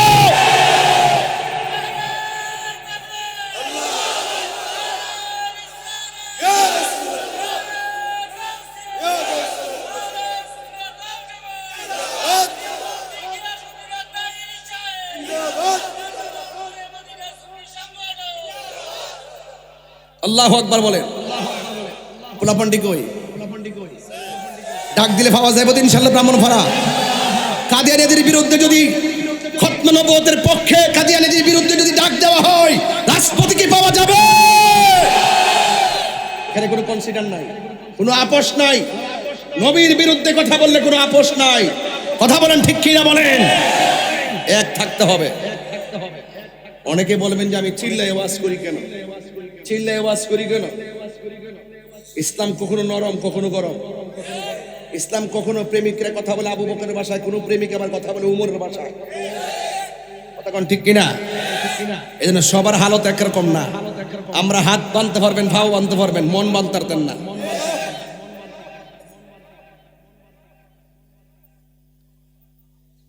তা আমার নবীজি এই দুনিয়াতে আসছে, নবীজি কি গুনাহ আছে? আঙ্গুদেশের অনেকে বলে নবীর নাকি গুনাহ আছে। অনেকে ঠুট তো লড়ছে না বাজি, আরো জোরে কোন নাউজুবিল্লাহ। আবার এমন লোক আছে যারা কয় 40 বছর আগে নবুয়তি পাইয়া নবী হইছে, এর আগে নাকি নবী আসেন না। হ্যাঁ, আবার বলছে কি নবীজির আব্বা আম্মা নাকি জাহান্নামী। আপনাদের খতিব মহোদয় জুম্মার বয়ান করছিল এই ব্যাপারে, মনে হয় খুব দ্রুত একটা সুন্দর আলোচনা করছিলেন। এই কথাগুলো আপনার ইমানি কথা। আপনার ইমান যদি থাকে বাজি কাম হইব, ইমান যদি না থাকে তাইলে কবরে গেলে ধরা খাই নেবেন, আসলে ধরা খাই নেবেন। আর ইমান থাকলে একটা ভরসা আছে, আমার নবী আছে।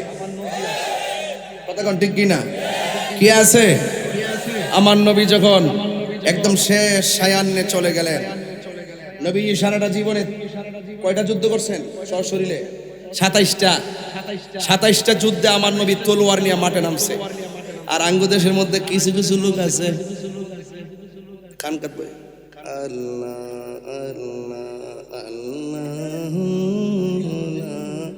ইলাহা ইল্লাল্লাহ।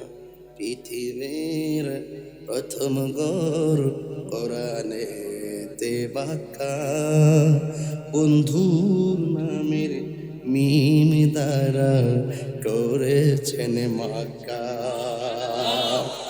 আল্লাহ ও আল্লাহ ও আল্লাহ ও আল্লাহ আল্লাহ আল্লাহ লা ইলাহা ইল্লাল্লাহ।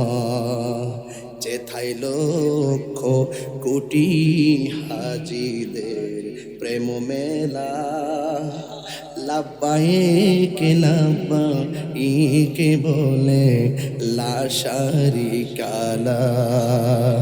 পৃথিবীর প্রথম ঘর কোরআনে দেবাকা, বন্ধুর নামের মিম দ্বারা করেছেন মাকা। এটা হঠাৎ করে গাইলাম আর কষ্ট হয়েছে আপনারা। এই যে বন্ধুর প্রতি আল্লাহর যে কি অভূতপূর্ব প্রেম, সেই জানের জান প্রাণের পানকে যখন কেউ আঘাত করে কথা বলবে, সেই জানের জান প্রাণের পানকে কেউ যখন গালি দিয়ে কথা বলবে, তাহলে আশিকে রাসূল খানকায় বসে থাকতে পারে না, রাজপথে নেমে যেতে হবে।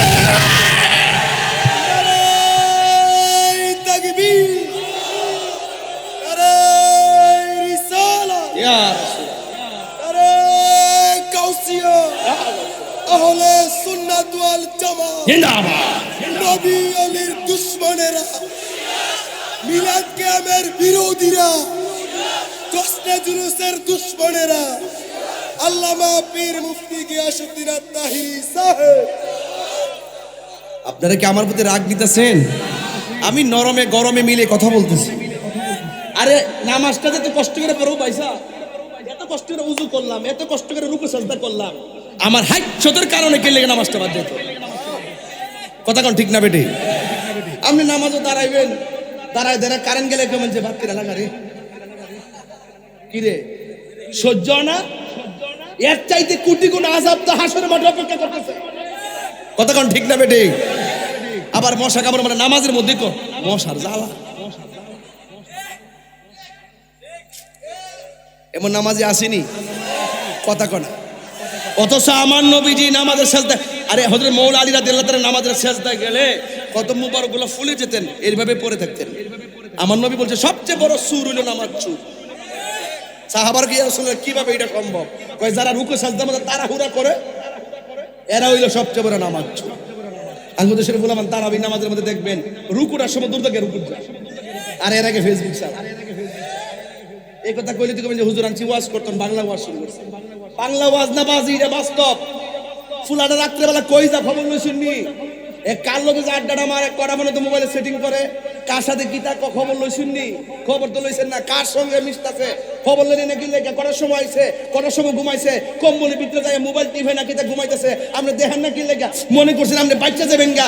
খবরদার বাস্তাতেন না বাজান, আল্লাহ পাক রব্বুল আলামিন হাসরের মাঠে যার যার দায়িত্ব সম্পর্কে জিজ্ঞাসিত করা হবে। বাঁচার রাস্তা, আরো যারা বাঁচার রাস্তা, সত্যি কথা বলছেন তো, একবারে মোবাইল মনে জীবন শেষ করে দিয়েছে। এরপরে না আরো সমস্যা আছে। আজকে স্বরাষ্ট্রমন্ত্রী সংসদে বলছে যে ওই যে মোবাইলে যে গেমস খেলে জুয়া, কি এদের কি কর ওই যে ক্যাসিনো, আরে না তোমরা বেশি বলতেছো ক্যাসিনো, এটা কমন শব্দ হয়, উল্টা পাল্টা কইও না। পরে আবার আরেকবার শিখবো, ইয়া সার্চ দেখো এটাকে দীক্ষা লই, ঝামেলাও তো আছে আসিনিও।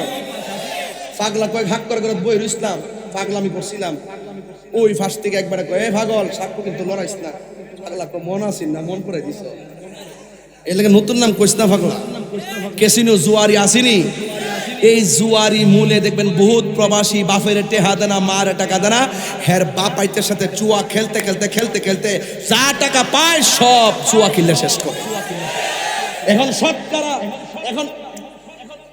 এখন শতকরা 80% পোলাপান দেখবেন অনেক সময় এটার সাথে সম্পৃক্ত হয়ে যেতেছে। বাজি আঙ্গদেশের কিশোর বসে পোলাপান নেশার সাথে সম্পৃক্ত, ব্রাহ্মণপাড়ার অনেক সময় ওসি সাহেবরে দেখি অত্তরা গাঁটটি ধরে।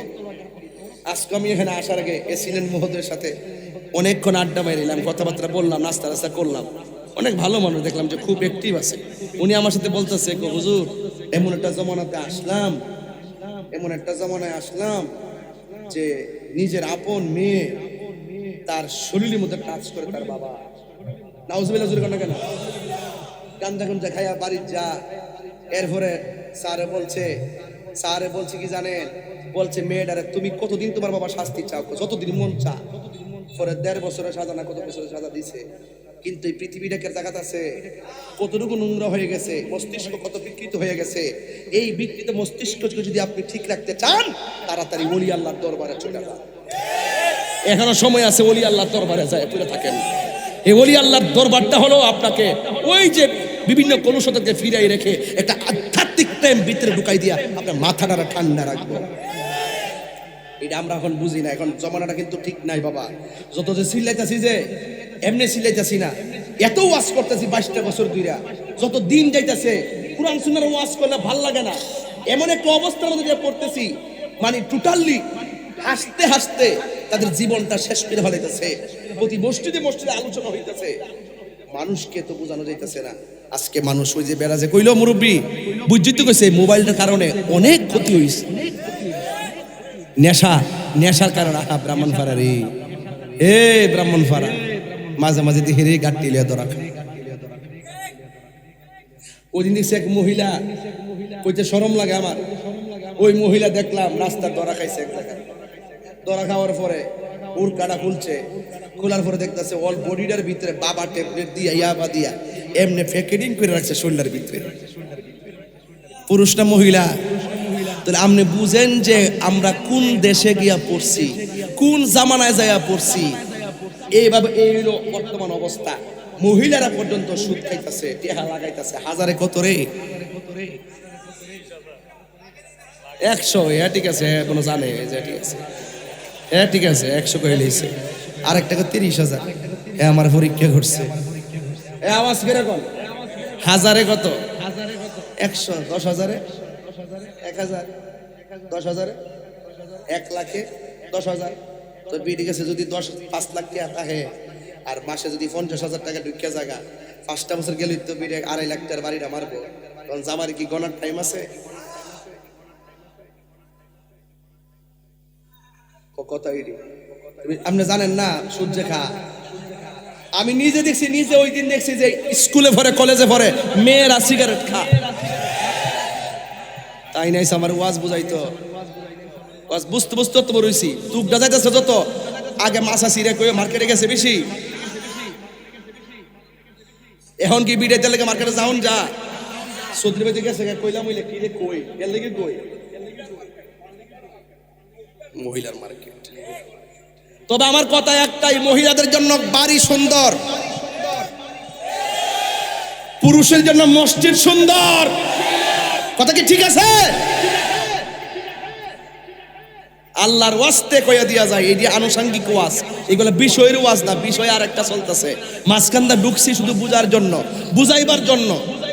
নিজে ঠিক দুনিয়া ঠিক, নিজে ঠিক দুনিয়া ঠিক। আপনার সন্তান, আপনার স্ত্রী, আপনার মেয়েকে জায়গায় রাখার দায়িত্ব আপনার, আরেক বেড়ার না। আপনি বাজারে দিন দিকে না যা, মার্কেটে ওলার দুষ্কিটা দুষ্ট ঘর। এই জন্য আজকে থেকে আওয়াজ করে বলুন, আমরা কি আল্লাহ পাকের সঙ্গে নাফরমানি করব? নবীজির বিরুদ্ধে কি কথা বলবো? আয় হায়, নামাজ এই যে মসজিদ কি সুন্দর, ভিতরেও টাইলস বাহিরেও কথা কনা, ভিতরেও টাইলস বাহিরেও। আমার নবী যখন শেষ সময় চলে গেছে, তারাল হওয়ার টাইম হয়ে গেছে, আল্লাহর হাবিব বলতেছে, হে আয়েশা, তোমার আব্বা আবু বকরকে নামাজের মেহরাবে ইমামতি করার জন্য বলো। চিৎকার মেরে কন্যা আল্লাহু আকবার। হযরতে আবু বকর সিদ্দিক রাদিয়াল্লাহু তাআলা সংকোচ হয়ে গেলেন, নবীর মেহরাবে দাঁড়ায় আমি নামাজ পড়াবো, আমার তো জানে কোলায় সবাই কি দেখে বই ওয়াজ করতে পারবো? টান দেন না বয় দিলে ওয়াজটা করে লইব, এক মানে 2টা বান্ডেল দালে করে লইব, 5টা বান্ডেল দিলে করে লইব। অনেকে ডরে কাঁপবো, এক একটা এক্সপিরিয়েন্স লাগে, লাগে কি লাগে না? ওই দেখ ওই দেখ ওর নামাজের ওয়াজ ধরছি বলে মানুষটা জায়গা, এই দেখ দেখছিস নি?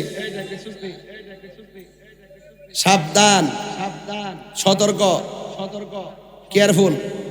একটা হৃদয় বিদারক আলোচনা টাচ দিলাম, বোঝার জন্য বলছি। বলুন তো দেখি, নবীর হুকুম মানা কি ফরজ? নবীর হুকুম মানা কি?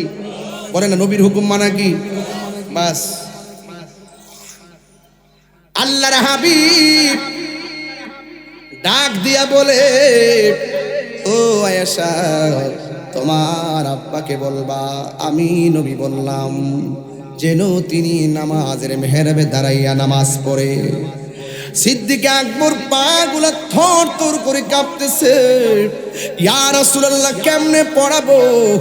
আমার নবী, আপনার নবী বলেন, আবু বকর তুমি ভুলে যেও না, তোমাকে যিনি হুকুম করেছেন তিনি রাহমাতুল লিল আলামিন। সিদ্দিক আকবর চলে গেলেন মসজিদের মেহরাবে, আর এই দিক দিয়া আমার নবী, আপনার নবী রাহমাতুল লিল আলামিন, তিনি ঘরের ভিতরে একটা জানালা ছিলেন, জানালা, ওই জানালার মধ্যে একটা পর্দা ছিল, এই পর্দাটা ফাঁক করে করে সিদ্দিক আকবর যখন মেহরাবে দাঁড়াইলো, আল্লাহর হাবিব চোখের পানি মোবারক ছেড়ে ছেড়ে কান্না শুরু করে দিলেন। আয়েশা সিদ্দিকা ডাক দিয়ে, ইয়া রাসূলুল্লাহ, নবী গো, আপনি নবী অসুস্থ, কিন্তু আপনি মসজিদে যাবেন না মর্মে আমার বাবাকে মেহরাবে পাঠালেন, কিন্তু আজকে চোখের পানি ফেলে ফেলে আপনি কেন কান্না করতেছেন? আমার নবী ডাক দিয়া বলে, হে আয়েশা, আমার চোখের পানি কষ্টের পানি না, আজকে চোখের পানি হলো আমার আনন্দের পানি। দেখবেন কেউ যখন গোল্ডেন এ প্লাস পায়, স্কুলের বারান্দায় মাও কান্দে মেয়েও কান্দে, এই কান্না কিন্তু কষ্টের কান্না নয়, এই এই কান্না হলো আনন্দের কান্না। আল্লাহর হাবিব ডাক দিয়া কয়, ও আয়েশা, আমার চোখের মধ্যে যে পানিগুলা দেখতেছো গো আয়েশা, এই পানিগুলো কষ্টের কান্না নয়, এই কান্না হলো আমার আনন্দের কান্না। কয় কেন গো? কয় ও আয়েশা, দেখছো নি তোমার আব্বা আমার আবু বকর কেমন ভাবে মেহরাবে দাঁড়াইছে, আমার আবু বকরের পিছনে সাহাবারা কেমনে লাইন ধরে দাঁড়িয়ে গেছে। আমি কেন আনন্দ? একটা কারণে, কারণ আমার কিয়ামত পর্যন্ত আমার উম্মতেরা এইভাবে মসজিদের মেহরাবকে পাহারা দিয়া রাখবে। এরপরে আমার নবী ডাক দিয়ে কয়, এ আয়েশা, চোখের সামনে মসজিদের ভিতরে জামাত চলতেছে, আর দেরি করো না, দুইজন সাহাবীকে ডাকো। আমার নবী দুইটা সাহাবীর কাদের মধ্যে ভর কইরা আমার নবী নামাজটা ছাড়ে নাই, সোজা মসজিদের ভিতরে হাজির হইয়া গেছি। এরপরে আমার নবী নামাজ শেষে ঘরে আসলেন। আয়েশা ডাক দিয়ে কয়, আয়েশা, ও আয়েশা, আমার শরীরটা বড় খারাপ লাগতেছে আয়েশা, শরীরটা বেশি ভালো নয়, আমার একটা বালিশ দাও, ওই বালিশের মধ্যে মাথা ঠেকাই আমি একটু আরাম করব। আয়েশা সিদ্দিকা কেমন সৌভাগ্যবতী! আয়েশা সিদ্দিকা বলেন, আমার নবী আমার কাছে বালিশ চেয়েছেন, কিন্তু আমার উরু মুবারকটাকে আল্লাহর হাবিবের জন্য আমি বালিশ বানাইয়া দিলাম। আল্লাহর হাবিব আমার উরুর মধ্যে মাথা মুবারক রাখলেন। বন্ধুরে আমার নবী মাথা মুবারকের রাইখা আয়েশা সিদ্দিকার শেষ সময় ডাক দিয়া কয়, আয়েশা, আমার শরীরটা ভালো না রে, আমি আল্লাহর দিদারে চলে যাওয়া লাগবে। এ আয়েশা, আমার একটু মিসওয়াকটা দাও। ও আয়েশা, আমার থলির ভিতরে, পাত্রের ভিতরে কিছু মুদ্রা আছে, এই মুদ্রাগুলো আমার দাও। এবার মুদ্রাগুলো নবীর হাত মুবারকে দিলেন। আয়েশা সিদ্দিকা বলেন, আমার নবীর ওই যে মিসওয়াক মুবারকটা আমি যখন আনলাম, আইনা দেখলাম মিসওয়াক মুবারকটা অনেক শক্ত, এই শক্ত মিসওয়াক নবী চাবায়া নরম করতে পারবে না। আমি তখন কি করলাম, আমার নবীর মিসওয়াক মুবারকটাকে আমি আয়েশার দাঁত দিয়া চাবায়া নরম করে দিলাম, যেন আল্লাহর হাবিব নরম মিসওয়াক দিয়া ভালো করে মিসওয়াক করতে পারে। আয়েশা সিদ্দিকা বলেন, আমার নবীর মিসওয়াক মুবারক যখন আমি হাতের মধ্যে নিয়েছি, আর শক্ত মিসওয়াক মুবারকটাকে আমি দাঁত দিয়া চাবায়া নরম করতে গেলাম, আমার নবীর মিসওয়াকের গোড়ার ভিতরে, আমার নবীর ওই যে মিসওয়াক মুবারকের গোড়ার ভিতরে আমার নবীর থুতু মুবারক লাগানো ছিল। আমি যখন নবীর মিসওয়াক মুবারকটা আমি যখন চাবায়া নরম করতে গেলাম, আমি দেখলাম রে বাবা, আমার নবীর মিসওয়াকের মুবারকটার ভিতরে যেই থুতু মুবারকটা ছিল, এত সুঘ্রাণ আর এত স্বাদ, আমি আয়েশার জিহ্বার মধ্যে এত স্বাদ কোনোদিন লাগে না। এ বন্ধুরি, আমার নবী, আপনার নবী ডাক দিয়ে কই, আয়েশা, মুদ্রাগুলো আমার কাছে দাও। এবার আয়েশা সিদ্দিকা রাদিয়াল্লাহু তাআলা আনহা বলেন, আমি নবীর কাছে মুদ্রাগুলো দিলাম, আমি মনে মনে ভাবলাম নবী আমার অনেক বেশি আদর করে, মনে হয় যেন মুদ্রাগুলো আমাকে দিয়ে দিবে। না না না, আমার নবীর মতো ইনসাফ ওয়ালা নবী কেউ নাই।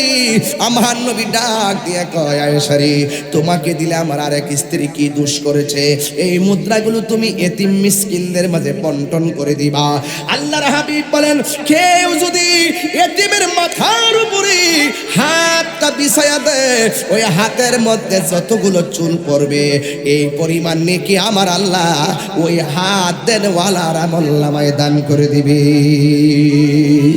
আয়েশা সিদ্দিকা বলেন, আল্লাহর হাবিব আমার উরু মুবারকে মাথা মুবারকটা রেখেছেন। ও পৃথিবীর মানুষ, ইতিহাস দলিল প্রমাণ করে আমার নবী, আপনার নবী দুনিয়াতে যাওয়ার সময় 3 বার একটা কথা বললেন। জোরে কোন কয়বার? 3 বার একটা কথা বললেন। 1 নম্বর কথা হলো, আমার নবী বলেন, সালাত সালাত সালাত, নামাজ নামাজ নামাজ। 3 বার নবী এই কথাটা বললেন, আয়েশা রে, সালাত সালাত সালাত, নামাজ নামাজ নামাজ। এই জন্য আমার বন্ধুগণ, আয়েশা সিদ্দিকা বলেন, আমার নবী আমার মাথা আমার উরু মুবারকের ভিতরে যখন মাথা মোবারকটা রাখলেন, ওই মুহূর্তে নবী আমার ঘরের ভিতরে আজরাইল আসলেন। আজরাইল আইসা আমার নবী পাক সাল্লাল্লাহু আলাইহি সাল্লামের সিনা মুবারকের বরাবর হাত মোবারকটা রাখলেন। নাই নাই, আমার নবী শরীয়তের পর্দার আড়াল হলো। ওই দিক দিয়া হযরতে উমর রাদিয়াল্লাহু তাআলা আনহুর কানের মধ্যে গেল, আল্লাহর হাবিব দুনিয়া থেকে বিদায় হয়ে গেছে। হযরতে উমর রাদিয়াল্লাহু তাআলা আনহু বলেন, হ্যাঁ পৃথিবীর মানুষ, আমার নবী আমাদেরকে ছেড়ে যেতে পারে না। যে বলবি আমার নবী দুনিয়া থেকে বিদায় হয়ে গেছে, আমার তলোয়ারের আঘাত থেকে তোমরা কেউ রেহাই পাবে না। ওই মুহূর্তে হযরতে উমর একেবারে গরম হয়ে গেলেন। তার পাশে ছিল হযরতে আবু বকর। মাথার মধ্যে হাত রাইখা কুরআন তেলাওয়াত যখন শুরু করলেন, উমরের অশান্ত মন শান্ত হয়ে গেল। এ যুবক ভাইরা আমার নবী দুনিয়া থেকে শরীয়তের পর্দার আড়াল হয়ে যাওয়ার পর আমাদের মধ্যে অনেক মানুষ আছে যারা বলে আমাদের জানাজা যেমনে হয় নবীর জানাজার নামাজ নাকি এমনে হয়েছে, আমাদের গোসল যেমনে হয় নবীর গোসল নাকি এমন ভাবে হয়েছে। আমি বলবো না, আমরা যেইভাবে গোসল দেওয়া হয়, আমাদের শরীর থেকে পাঞ্জাবি থাকলে পাঞ্জাবি খুলে, কথা কোন ঠিক কিনা বলেন, আমাদের শরীর থেকে পাঞ্জাবি থাকলে পাঞ্জাবি খুলে ফেলবে, আর গেঞ্জি থাকলে গেঞ্জি খুলে ফেলবে। আমার নবী আপনার নবী রহমাতুল লিল আলামিনকেও কিন্তু গোসল দেওয়ানো হয়েছে। আয়েশা সিদ্দিকা রাদিয়াল্লাহু তাআলা আনহার ঘরের মধ্যে আমার নবীকে দাফন করা হবে। গোসলের আয়োজন হয়ে গেল। গোসলের আয়োজন হওয়ার পর ওই মুহূর্তে গোসলের দায়িত্ব কে পালন করছে জানেননি? যার জন্মটা খানায় কাবা ঘরের ভিতরে হয়েছে। একটু আগে দেখছেননি পোলাটা কেমনে মৌলা আলীর শান গাইছি, আমার কলিজাটা পাগলের মতো হয়ে গেছে। এত সুন্দর করে মৌলা আলীর মান কাবাত গাইল রে। হায়দারে কাররার মুশকিল কুশা আমার নবীর গোসলের দায়িত্ব কে পাইল? আমার নবীর গোসল মুবারক যিনি কাজটা সম্পন্ন করলেন তিনি হলো হযরতে মৌলা আলী রাদিয়াল্লাহু তাআলা আনহু। এখন বলবেন হুজুর ওনার সঙ্গে সহযোগিতা করছে কে? কয় সহযোগিতা করছে ফজল ইবনে আব্বাস। এরপরে জিজ্ঞাসা করলেন হুজুর তার সঙ্গে আর কে ছিল? ওনার সঙ্গে ছিল হযরতে আব্দুল্লাহ ইবনে আব্বাস রাদিয়াল্লাহু তাআলা আনহু। যখন ঘরের ভিতরে চতুর্দিকে কাপড়টা টানাইয়া গোসল করাইতে গেল, আমাদেরকে যেমন করে কাপড় খুইলা গোসল করায়, যেই মাত্র এমন ভাবে গোসল করাইতে গেল, ঘরের কোনা দিয়া একটা আওয়াজ আসছে, খবরদার আল্লাহর হাবিবের বডি মোবারক থেকে কাপড় খোলা যাবে না, আল্লাহর হাবিবের বডি মোবারক থেকে কাপড় খুলে গোসল করানো যাবে না। এবার আমার নবীর উপরে এমন ভাবে পানি ছিটা দিলেন, ছিটা দেওয়ার পরে আমার নবীর গোসলের কাজ সম্পন্ন করলেন। হ্যাঁ যুবক ভাইয়েরা, এখন বলবেন হুজুর আমার নবীর গোসল হলো, আমার নবীর জানাজার নামাজটা কেমন হলো? আয়েশা সিদ্দিকার ঘরের ভিতরে আমার নবীর দেহ মোবারক ইন্দিমিন টাইমে আমার নবীর কোনো জানাজা হয় নাই। সর্বপ্রথম আউস গোত্রের মানুষগুলা ভিতরে ঢুকলো, বনু হাসিম গোত্রের লোক যখন ভিতরে ঢুকলো তারা বের হয়ে গেল। এরপরে আনসাররা ঢুকলো, বের হয়ে গেল। এরপরে মুহাজিররা ঢুকলো, বের হয়ে গেল। এরপরে পুরুষরা ঢুকলো, বের হয়ে গেল। এরপরে নারীরা ঢুকলো, বের হয়ে গেল। এরপরে শিশুরা গেল, বের হয়ে গেল। এরপরে ফেরেশতারা চতুর্দিকে ঘুইরা দুরূদ পইরা কাফেলা টু কাফেলা আমার নবীজির জানাজা শেষ। কোনো ইমাম নাই, কোনো তাকবীর নাই। এই জন্য আমার নবী আমাদের মতো পাল্লাই মাইপ না, খবরদার আমার নবী আপনার নবীকে দাফন করা হবে। আমার নবীজির চাচা আব্দুল্লাহ ইবনে আব্বাস রাদিয়াল্লাহু তাআলা আনহু বলেন আমার নবীর দাফন করা হবে। এখন কবরে কে নামবে? কবরে নামবে হযরতে মৌলা আলী রাদিয়াল্লাহু তাআলা আনহু। চিৎকার মেরে কি আল্লাহু আকবার বলা যাবে না? এ বন্ধুরে, আমার নবীর কবর মুবারক রওজা মুবারকের মধ্যে নামাবে। আরে বাবা, নবী রওজা মুবারকের মধ্যে নামানো হবে। ও বন্ধুরি, রওজা মুবারকে যখন নামানো হবে, নবীর চাচা হযরত আব্দুল্লাহ ইবনে আব্বাস রাদিয়াল্লাহু তাআলা আনহু বলেন এখন যদি নবীরে নামায়ে দেই, একটু পরে তো সানি এইগুলা দিয়ে নবীজিকে মুখ মোবারক বন্ধ করে দেওয়া হবে। আর তো নবীজিকে দেখার মতো কোনো সুযোগ নাই। কাপড়ের কাপড় কোথায়? 3টা কাপড়ের কাপড়, ইয়ামেনে 3টা কাপড়ের কাপড়। কাপড়টার রংটা হলো সাদা রঙের 3টা কাপড় দিয়ে আমার নবীর দাফন ওর বডি মোবারকে লাগাইলো। এবার আব্দুল্লাহ ইবনে আব্বাস রাদিয়াল্লাহু তাআলা আনহু বলেন, আমার নবীজির শেষ মুহূর্তে দেখার জন্য আমি গিয়েছি। আমি নবীর চাচা, আমি যখন আমার নবীর বডি মোবারক থেকে 3টা কাপড় ধীরে ধীরে আমি সরাইলাম, প্রথম কাপড়টা সরাইলাম, দ্বিতীয় কাপড়টা সরাইলাম, তৃতীয় কাপড় মুবারকটা আমি সরাইলাম। আল্লাহর কসম করে বলি, আমার নবীরে শেষ সময় যখন দেখার জন্য আমি কাছে গেলাম, আমি তাকায়া দেখলাম আমার নবীর 2টা শাফাতাইনে, নবীর 2টা ঠোঁট মুবারক লড়তেছে। এই আওয়াজে মানি না, জোরে কন্যা সুবহানাল্লাহ, আরো মায়ার সুরে কন্যা আল্লাহু আকবার। আমার নবীর 2টা ঠোঁট মুবারক লড়তেছে, আর আমার নবী যেন ঠোঁট মুবারক দিয়ে বলতেছে, আব্বাস আমারে এভাবে তোমরা দাফন করো। এইভাবে আমার নবীজির কবর রওজা মুবারকের মধ্যে লামায়া দেওয়া হলো। হযরতে মৌলা আলী রাদিয়াল্লাহু তাআলা আনহু নেমে গেলেন, ফজল ইবনে আব্বাস রাদিয়াল্লাহু তাআলা আনহু নেমে গেলেন। এইভাবে নাইমা আমার নবীজিকে রওজা মুবারকে রাইখা সবাই চলে গেছে। ইন দি মিন টাইমে জিয়ারা শুরু হয়ে গেল। আর ওই দিক দিয়ে নবীর যেই মসজিদের মধ্যে আজান হয়, ওই আজান বন্ধ হয়ে গেছে। যিনি আজান দিলেন তার নাম হলো হযরতে বেলাল, তিনি আজান দেয় না। কি ব্যাপার, মুয়াজ্জিন কোথায়? নাই, শুধুমাত্র মদিনায় নয়, সোজা চলে গেলেন কোথায় যেন, মদিনা থেকে দূরে একটা বাজারে চলে গেলেন। ইন দি মিন টাইমে তাকে ডাক দিয়ে কয়, হে বেলাল, তুমি তো আজান দিতা, তোমার আজান আর শাহিমের মধ্যে ধাক্কা লাগতো, তুমি কেন নবীর চলে যাওয়ার পরে তুমি কেন মেহরাব ছেড়ে তুমি চলে আসলা? তুমি কেন মিম্বার ছেড়ে চলে আসলা? বেলাল রাদিয়াল্লাহু তাআলা আনহু ডাক দিয়ে কয়, হে পৃথিবীর মানুষ, আমার নবী আমাকে মুয়াজ্জিন বানাইছি। আমি যখন আজান দিমু, আজান দেওয়ার পরে আমি যখন নবীর নাম মুবারকটা উচ্চারণ করবো, নবীর কথা মনে হয়ে গেলে আমার কলিজা আমি ধইরা রাখতে পারতাম না। রাস্তা দেখলে নবীর কথা মনে হয়, মেহরাবটা দেখলে নবীর কথা মনে হয়, মিম্বর দেখলে নবীর কথা মনে হয়, আমার নবীর আজান দিলে নবীর কথা মনে হয়। যেই দেশের ভিতরে চাইলেই নবী দেখা যায় না, ওই দেশে আমি বেলাল দিয়ে থাকবো না রে। তিনি সোজা চলে গেলেন। অনেকদিন পর বেলাল নাই। একদিন বেলাল স্বপ্নে দেখলেন আমার নবী তার ঘরে আসছেন। আপনারা জবান খুলে বলুন, ধান্য দোল প্রেমিকের ঘরে আমার নবী আসার ক্ষমতা আছে না নাই? আমার নবী বেলাল রাদিয়াল্লাহু তাআলা আনহুর কাছে স্বপ্ন যুগে আইসা কই, বেলাল আমি চলে যাওয়ার পর তুমি চলে এসেছো, আমি নবীকে কি তোমার দেখার মনে লয় না? একটা কথা বলেন, আমি যার পাগল, যদি তারে দেখ গেলাই মনের জ্বালা তার বাইরে উঠবো রে। বেলাল কয়, এতদিন আমার নবীর দেখি নাই। আমার নবী আমার আয়েশাকে খবর লওয়ার জন্য ঘুম থেকে ওইটা আর বাজারে নাই, সোজা দৌড় মারছে মসজিদের নববীর দিকে। ওই মসজিদে নববী যেখানে নামাজ পড়াই, এটার পাশেই হলো আম্মি জান আয়েশা সিদ্দিকা রাদিয়াল্লাহু তাআলা আনহার হুজরা মুবারক। ওই হুজরা মুবারকে নবীর রওজা মুবারক। এবার বেলাল রাদিয়াল্লাহু তাআলা আনহু মুখটা বন্ধ কইরা তিনি মসজিদে নববীতে আসলেন। এলাকার মানুষগুলো ডাক দিয়া কই, কি ব্যাপার, আপনি কে গো? আপনার মুখ কেন বন্ধ? মুখটা খুলেন না। বেলাল রাদিয়াল্লাহু তাআলা আনহু বলেন, আমি হইলাম মুসাফির, আমারে ডিস্টার্ব করো না, আমি এসেছি চলে যাব। কয়, না তোমার মুখ খুলো, এমন ভাবে তো কেউ এখানে আসে না। এবার মুখটা খুললেন।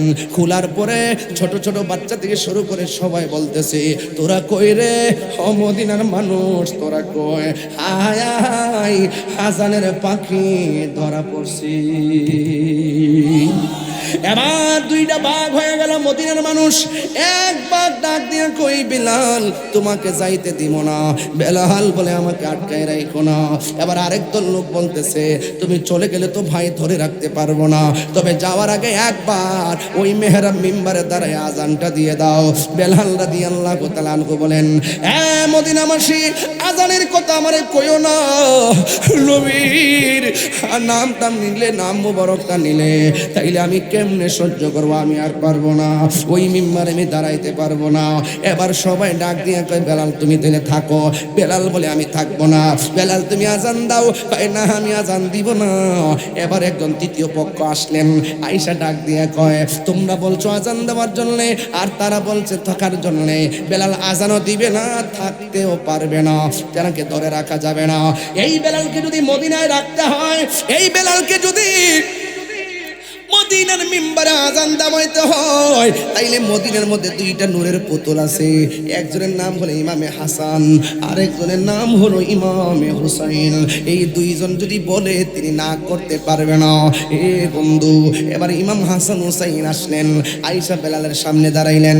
বেলাল রাদিয়াল্লাহু তাআলা আনহুকে ডাক দিয়ে কয় ও বেলাল, ওই আজানটা দেওয়া যাবে নি গো, যে আজানে আকাশটা ফর্সা হয়েছিল, যে আজান আরশে আজিমের মধ্যে ধাক্কা লাগছিল। এবার বেলাল রাদিয়াল্লাহু তাআলা আনহু অন্যান্যরে যেইভাবে বলে আমি থাকবো না, অন্যান্যকে যেইভাবে বলছে আজান দিতে পারবো না, কিন্তু হাসান হুসাইনকে এমন ভাবে আর বলতে পারে নাই। কেন জানেননি? আমার নবী বলছেন মান আহাব্বাল হাসান ওয়াল হুসাইন ফাকাদ আহাব্বানি ওয়া মান আবগাদাহুমা ফাকাদ আবগাদানি। যে আমার হাসান হুসাইনকে কষ্ট দিবে, সে যেন আমি নবীরে কষ্ট দিল। বেলাল রাদিয়াল্লাহু তাআলা আনহু মনে মনে কয় এখন যদি আমি না করি, আজান দিব না, তাইলে আমার হাসান হুসাইন কষ্ট পাবে। হাসান হুসাইন কষ্ট পেলে আমার নবী কষ্ট পাবে। নবী যদি কষ্ট পায়, আমি বেলালের মুয়াজ্জিনগিরি শেষ হয়ে যাবে। এবার বেলাল রাদিয়াল্লাহু তাআলা আনহু আজানের জন্য তিনি রাজি হয়ে গেলেন। সুন্দর করে ওযু করলেন, এলাকার মধ্যে এলান হয়ে গেল বেলালে আজান দিব। মহিলারা লাইন ধরছে, পুরুষে লাইন ধরছে, ছোট ছোট বাচ্চারা লাইন ধরেছে। বেলাল আজান দিব, ছোট ছোট বাচ্চারা আমার নবী রওজা মুবারকের পারে যায় বসে আছে। এবার মুরব্বীরা ডাক দিয়ে কয় ছোট ছোট বাচ্চারা, বেলাল আজান দিব মিম্বারে, তোমরা নবী রওজা মুবারকে কেন গিয়ে হাজির হইলা? ছোট ছোট বাচ্চাগুলা ডাক দিয়ে কয় আমরা মনে মনে ভাবতেছি বেলাল নবী চলে যাওয়ার পরে চলে গেছি, নবীজি দুনিয়া থেকে পর্দার আড়াল হওয়ার পরে চলে গেছি। আমরার মন বলতেছে বেলাল যখন আজান দিব আমরা নবী রওজা মুবারকের পারে কেন বসছি জানোনি?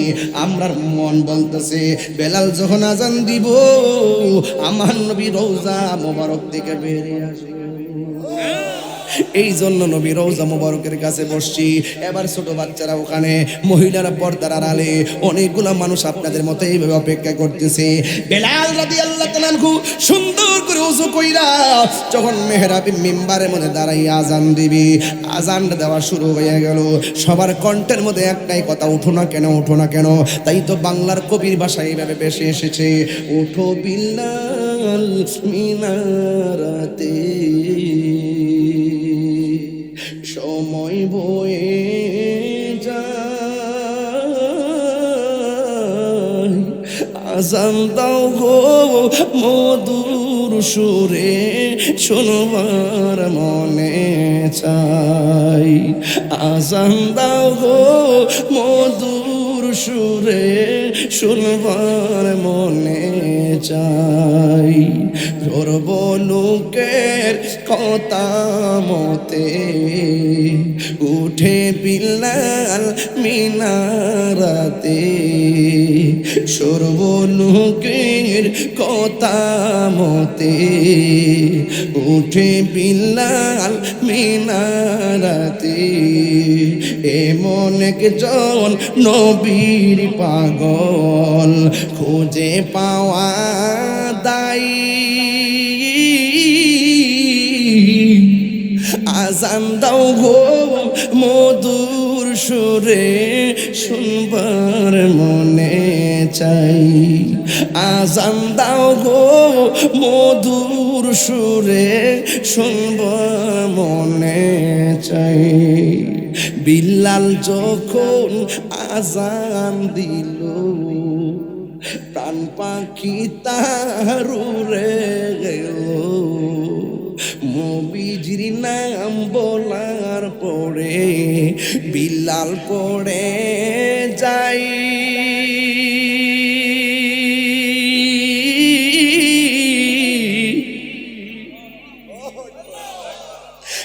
আজান দাও গো মধুর সুরে শুনবার মনে চাই আজান দাও গো মধুর সুরে শুনবার মনে চাই আজান দাও গো মধুর সুরে শুনবার মনে চাই দান্ন দোলের বাবা রে বিলাল আজান দিল আল্লাহু আকবার আল্লাহু আকবার আল্লাহু আকবার আল্লাহু আকবার আশহাদু আল্লা ইলাহা ইল্লাল্লাহ أشهد أن لا إله إلا الله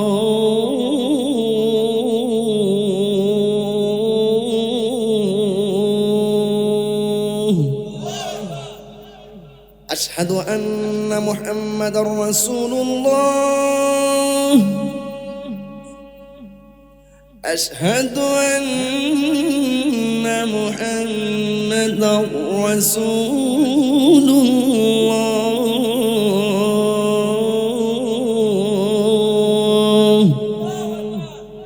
حي على الصلاة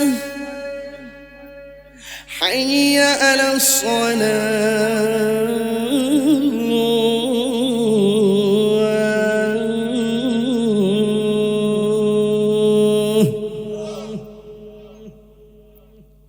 মসজিদে আজান তো আছে বেলালের প্রেমও তো লাগবে কি বলেন আপনারা একটু কন্যা আব্বা আজান প্রতি মসজিদে হয় না আজান তো হয় বেলালের প্রেমটা তো লাগবে নামাজও তো হয় সিদ্দিক আকবরের মহব্বত তো লাগবে কত কি সঠিক বলতেছি এই জন্য যুবক ভাইরা আমার নবীর প্রেম থাকলে দুনিয়া তো লাভ আখিরা তো নবী দুনিয়া থেকে শরীয়তের পর্দার আড়াল হওয়ার পর বলছেন সালাত সালাত সালাত নামাজ নামাজ নামাজ এই নামাজ আমরা চাই কি চাই না মা বাবার খেদমত চাই কি চাই না নেশা করা যাবে আল্লাহ আমাদের সকলকে বুঝার তৌফিক দান করুন সকলে বলুন আমিন আসেন দারে নবীর সালাম দেব ইয়া নবী সালাম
আপনাকে কাছে পেলে লাগবে না মরণ যন্ত্রণা, এইটুকু আমাদের কামনা। ইয়া নবী সালাম আলাইকা, ইয়া রাসূল সালাম আলাইকা, ইয়া হাবিব সালাম আলাইকা,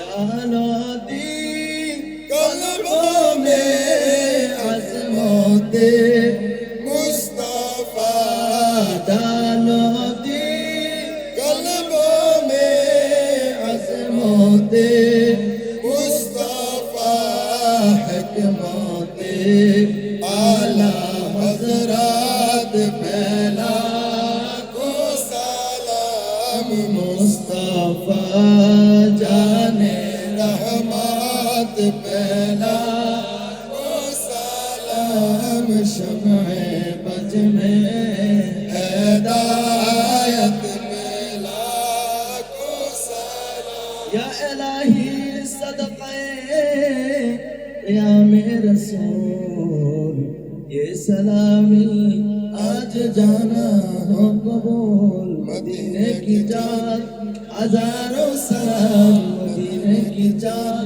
लाखों सलाम, मदीने की जान करोड़ों सलाम, मदीने की जान मैं हूँ।